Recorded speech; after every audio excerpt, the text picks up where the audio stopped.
une vidéo sur la confiance en toi et à travers le secret. Alors,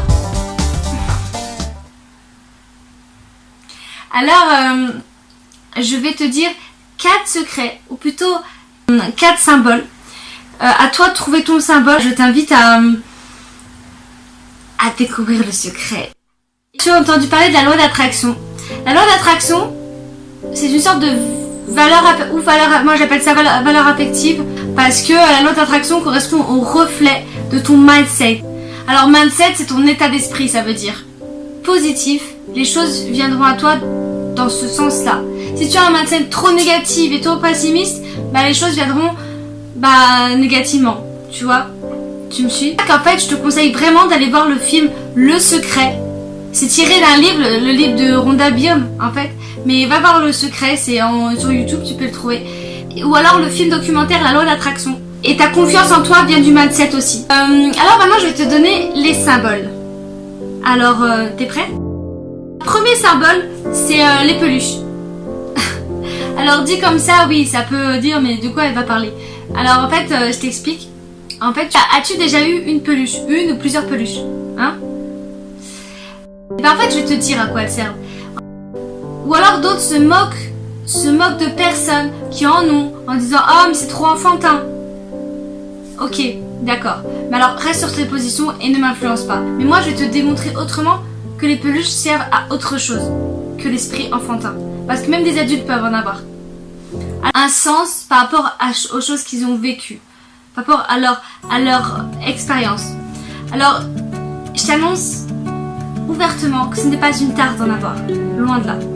Bien sûr, il y en a d'autres, certaines personnes l'utilisent en décoration. Évidemment, tu peux l'utiliser.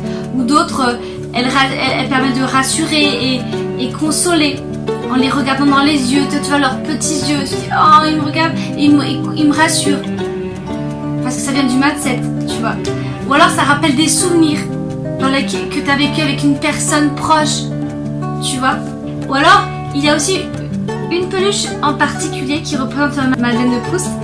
C'est une panthère rose, je vous la montrerai par la suite. En fait, elle a toute une histoire. Chaque peluche a son histoire. En fonction de celui qui la détient, et ça peut se transmettre. En fait, ça remonte lors de ma greffe du tympan.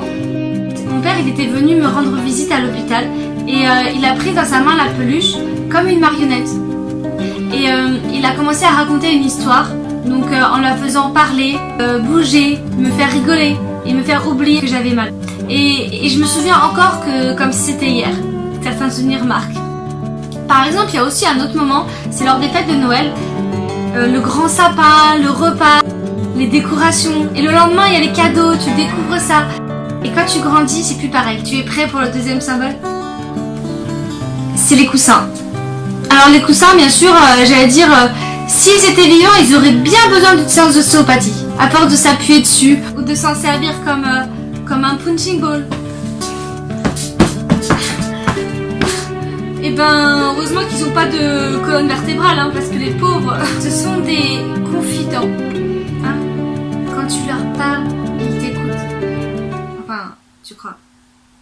En silence. Comme le fauteuil du psy. Prêt. Est-ce que c'est ce symbole que tu préfères? Troisième symbole. Troisième symbole, c'est le doudou. Alors le doudou, ce n'est pas réservé uniquement aux enfants. Des torchons, des chaussettes. Même un vêtement, ça peut être la veste comme ça, qui a gardé l'odeur d'un de tes proches. Et assure parce que tu as l'impression qu'elle est là, cette personne, qu'elle est présente. Quatrième symbole. Alors le quatrième symbole, il s'agit du partenaire câlin. C'est classique, mais pas forcément évident, et tout aussi efficace, bien sûr. Et il peut aussi te répondre, et aussi te réconforter autrement. Je crois que tu m'as compris, non? Mais ça rassure toujours de savoir qu'il peut t'écouter, qu'il peut te dire certaines choses. C'était fini pour ces symboles et pour ce secret. Chut. J'espère que ça t'a permis de trouver toi, ton symbole. Trouve-le et écris-le en commentaire. Réagis. Et surtout, aie confiance en toi. Je te dis à bientôt. Bye.